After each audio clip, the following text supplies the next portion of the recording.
You've probably dreamed about flying through the galaxy in your own starship, but what if you actually had to live in one of these ships? Not just fly it for a mission, but eat, sleep, and exist inside it day after day. Because some of the most iconic ships from Star Wars games aren't just uncomfortable, they're flying nightmares that would drive you insane within days. The ships you think would be awesome are often the ones that make you the most miserable. You're about to discover which game ships would turn your space dream into a claustrophobic disaster. Number 10. Kyle Katarn's smuggler ship from Dark Forces sounds romantic in theory. Rugged outlaw vibes, rebellious past, freedom among the stars. Let's get real about daily life aboard this heavily modified HWK-290.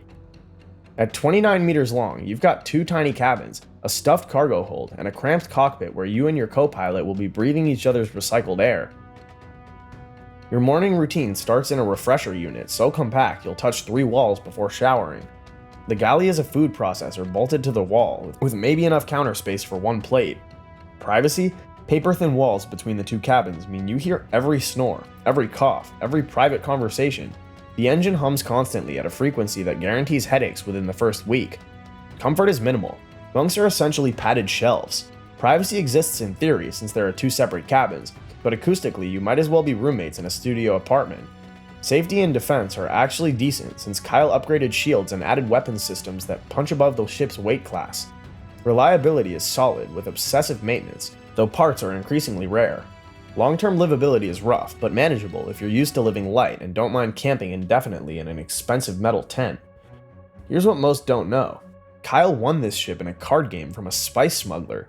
The previous owner had installed hidden compartments throughout the cargo bay that Kyle never fully mapped. Some still contained contraband when he sold it years later. The ship's name? It came from perpetual dampness in the atmospheric recyclers that Kyle never quite fixed, despite multiple attempts. That moisture problem led to persistent mold growth and ventilation. Yes, it always smells faintly of mildew. Pros: anonymous, reliable, combat capable.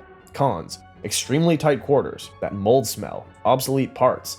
It's a studio apartment that occasionally gets shot at. If you thought cramped quarters were bad, wait until you see a ship actually designed for a different species. Number 9.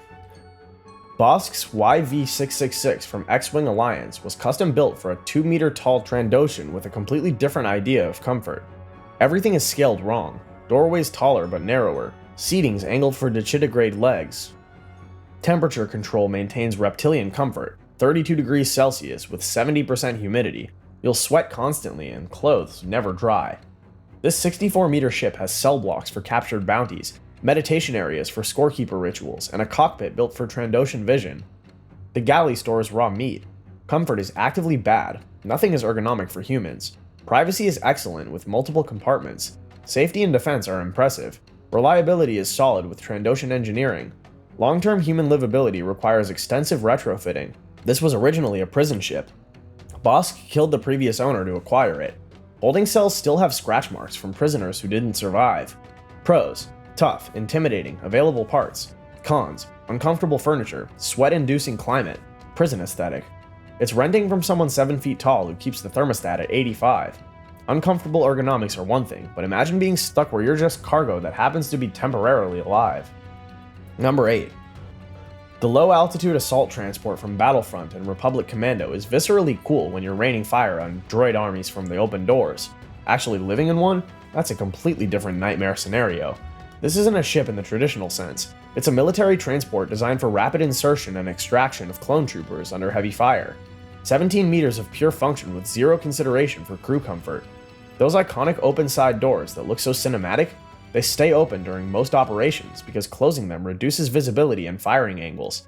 That means you're dealing with constant wind noise, wild temperature fluctuations, and the perpetual anxiety of knowing there's literally nothing between you and the void, except a repulsor field and the pilot's skill. There are no private quarters, none. You've got crash seats designed for armored clone troopers to sit in during short hops between battle zones. These seats are not comfortable even for clones who are literally engineered for warfare. For you, they'll be absolute torture after the first hour. There's no galley, no refresher, no storage for personal items beyond what fits in your pockets or a small locker under your seat. The entire interior is exposed metal, plastoid, and military-grade functionality. It's like trying to live inside a flying military truck that never stops moving and never gets quiet. Comfort is non-existent. Privacy is laughable in an open bay with 30 people. Safety and defense are the lat's strength. Long-term livability is zero. This was never designed for living aboard. LAT gunships had a 63% crew survival rate over 6 months because Republic doctrine used them so aggressively. The engine whine was tuned for psychological warfare. Pros: serious firepower, heavy armor. Cons: no amenities, constant exposure, deafening noise. It's living inside a helicopter that never lands. Speaking of uncomfortable, wait until you're cramped with your crew for days in seats that slowly destroy your spine. Number 7. The ARC-170 from Revenge of the Sith looks badass, but living in one for extended missions was so brutal that clone crews called it the 170-hour coffin. This 3-person fighter is 14.5 meters long, pilot, co-pilot gunner, and tail gunner facing backward the entire mission. That tail position is nightmarish, isolated in your own bubble, staring at where you've been, unable to see your crewmates except through helmet comms. Daily reality is claustrophobic hell. You're strapped into a seat designed for armored clones. It doesn't recline or adjust. You can't stand because there's no room. You're consuming nutrient paste from tubes, refresher facilities, relief tube built into your seat. Comfort is actively hostile. Privacy doesn't exist shoulder to shoulder with your crew. Safety and defense are excellent with heavy firepower and shields. Reliability is military-grade solid. Long-term livability is miserable. ARC-170 crews on extended missions reported claustrophobia, auditory hallucinations from engine noise, and deteriorating relationships.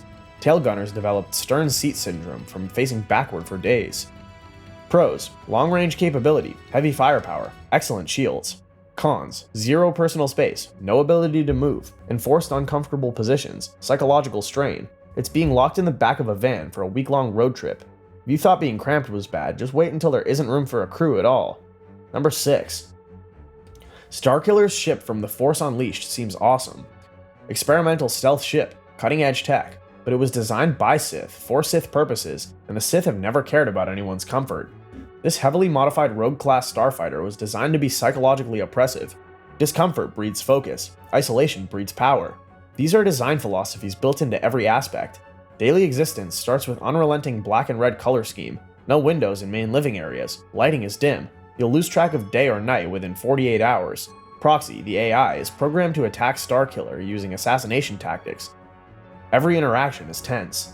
The meditation chamber amplifies negative emotions. The cargo bay stores assassination equipment. Everything reminds you this is a tool for violence. Comfort is deliberately minimized. Privacy is decent with separate compartments, but AI monitoring undermines it.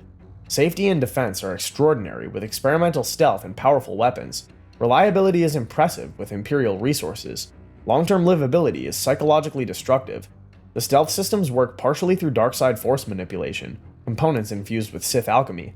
If you're force-sensitive, being aboard feels wrong at a fundamental level. The previous prototype killed its test pilot through psychological breakdown after 3 months. Pros: unmatched stealth, serious combat power, cutting-edge tech. Cons: deliberately oppressive environment, constant psychological pressure, unsettling AI, absence of creature comforts. It's a submarine crossed with a sensory deprivation chamber. The darkness is one thing, but what happens when you're trapped in an armored coffin that occasionally explodes things? Number 5. The Skipray from X-Wing looks incredibly cool in combat. It's called a Blastboat for a reason. Heavy weapons, good shields, fast for its size. But here's what nobody tells you about these GAT-12 assault vessels. They were designed as short-range heavy fighters, emphasis on short range, and living in one long-term is like being trapped in an armored coffin that occasionally explodes things. This 25-meter military vessel has exactly 4 people's worth of interior volume, and most of that volume is occupied by weapon systems, ammunition storage, power generators, and avionics. The Skipray was built as an Imperial patrol craft with one design philosophy: maximum firepower in minimal space. The Empire didn't care if crews were uncomfortable. They cared if crews could destroy corvettes and freighters. Living in a Skipray means existing in a space best described as a weapons platform with just enough life support grafted on to keep the crew alive long enough to complete their mission. You've got 4 crash seats arranged in a cramped cockpit configuration: pilot, co-pilot, gunner, engineer. There are no bunks because missions weren't supposed to last long enough to sleep.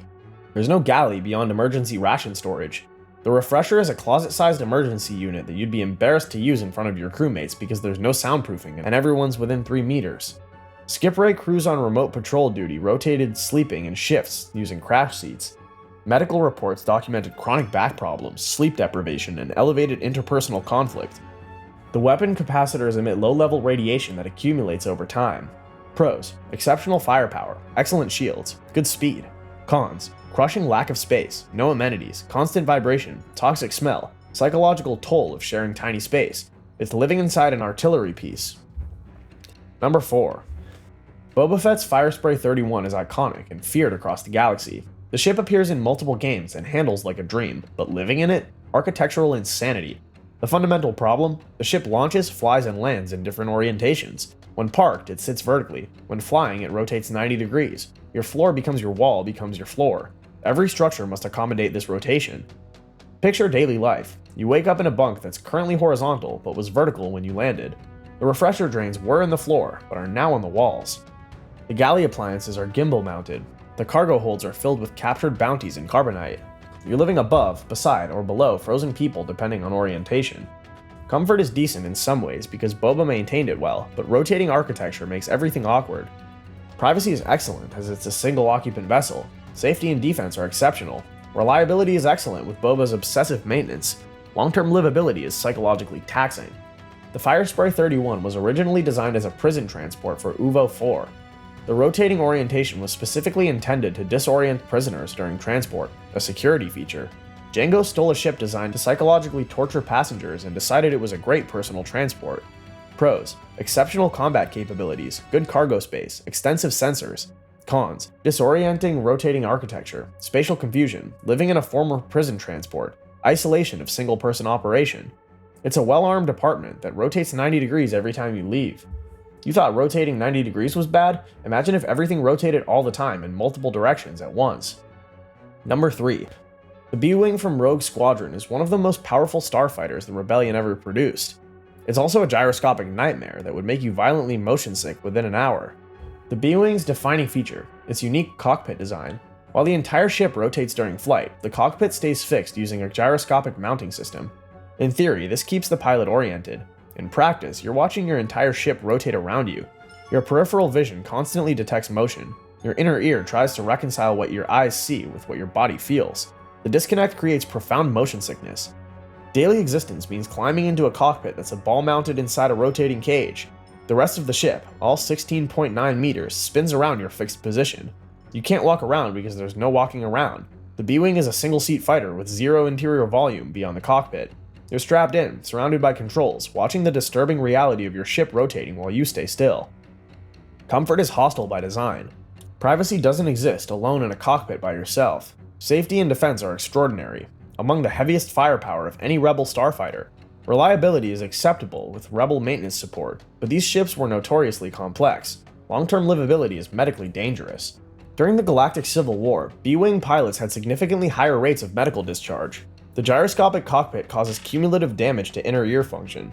Some pilots developed such severe motion sensitivity they couldn't pilot any craft afterward or even ride in ground vehicles. The Rebellion knew this and considered it an acceptable trade-off. Pros: exceptional firepower, strong shields, good speed. Cons: gyroscopic cockpit causes motion sickness and permanent equilibrium damage, single-seat isolation, zero amenities, psychological stress of watching your ship rotate constantly. It's being strapped into an amusement park ride that occasionally gets shot at and never stops spinning. If you thought motion sickness was bad, imagine living somewhere that forgot to include basic life support for organic beings. Number 2. The TIE Defender from X-Wing Alliance represents the Empire's ultimate evolution of the TIE series. It's faster, tougher, and more lethal than standard TIE fighters. It even has a hyperdrive and shields, luxuries the basic TIE models laughably lack. And here's what the Empire still didn't include: literally any accommodation for human crew beyond the absolute minimum required to keep them alive during combat operations. This high-performance Imperial starfighter measures 9.2 meters from wingtip to wingtip. It sits one pilot in a cockpit that's only marginally larger than a standard TIE's ball-shaped death trap. The improvements over a basic TIE fighter are real. You have shields now, so maybe you won't instantly explode if someone sneezes in your direction. You have a hyperdrive, so you can actually travel between systems without being carried by a capital ship. These are massive upgrades for combat effectiveness and survival, but you still don't have amenities at all. The cockpit has life support that will keep you breathing and maintain temperature within survivable ranges, but that's about it. There's no food storage beyond whatever emergency rations you can stuff in the small storage compartment behind your seat. There's no refresher, no relief tubes integrated into your flight suit. There's no place to sleep except your pilot's chair, which doesn't recline. There's no communication beyond military channels, no way to stretch your legs because there's no room to stretch anything.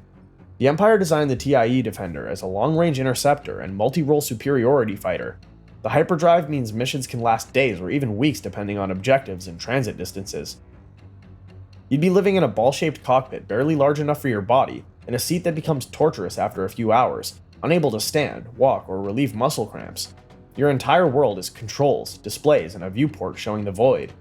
After the first day, you're exhausted. After 3 days, you're hallucinating from sleep deprivation and sitting-induced pain. After a week, you're questioning every life choice that led you to Imperial service. Comfort is minimal. Privacy is irrelevant alone in a single-seat fighter. Safety and defense are impressive. Reliability is excellent.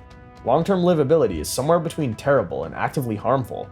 Internal Imperial reports documented TIE Defender pilots on extended missions had elevated rates of deep vein thrombosis, muscle atrophy, psychological breakdown, and spatial disorientation. The cramped cockpit combined with inability to move caused blood circulation problems.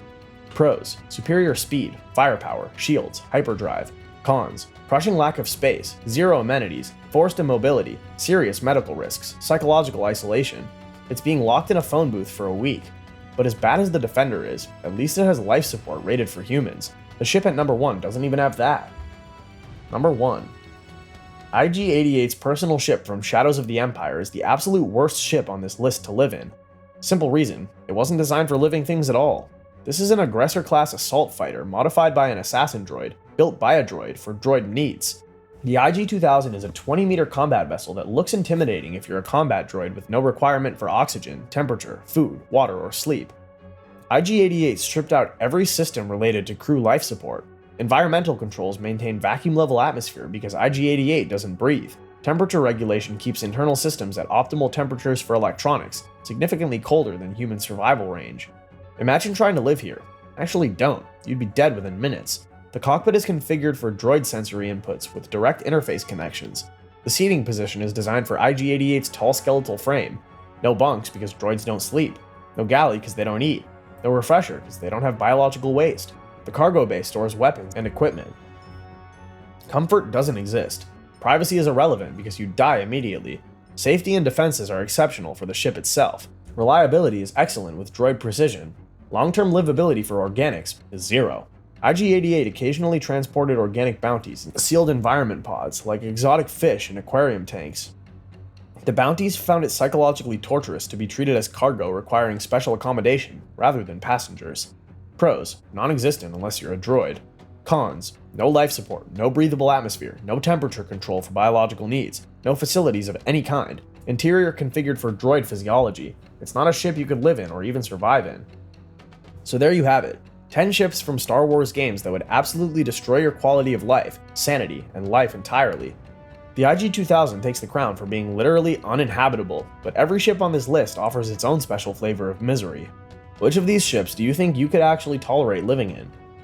Could you handle the motion sickness of the B-Wing? Would you take the cramped Moldy Crow over the psychological horror of the Rogue Shadow?